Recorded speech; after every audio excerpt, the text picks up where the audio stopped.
You know, if no, nothing ridiculous.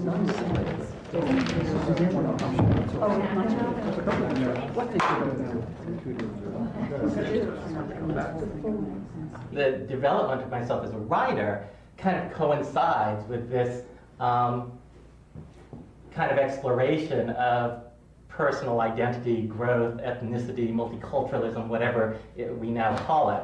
So it's a little hard for me to talk about the writing without also talking about the sort of identity issues. And so growing up, I didn't know anything about writing, I didn't care about the theater, and I didn't know I was Chinese. In theory, I knew that I was Chinese, but I didn't feel that it had any particular significance. I thought it was kind of like having red hair. You know, it was a, kind of an interesting kind of detail about myself, but it didn't have any larger import than that.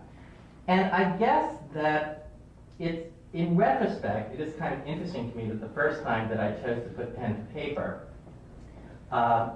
for any sort of creative purpose and of my own volition was when I was about 10 years old and my maternal grandmother fell ill. And we all thought she was going to pass away. And she was the person who knew all of the family history.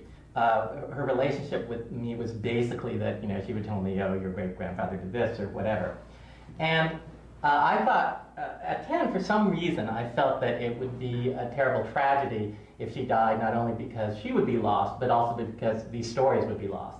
So I asked my parents if I could go to the Philippines for the summer. And they said fine, and I basically did what would now be called oral histories, and recorded them all on cassette tapes, and then I got back to LA and wrote them into kind of a 90-page nonfiction novel about 3 generations of my family's history, which was Xeroxed and distributed to my family, got very good reviews. And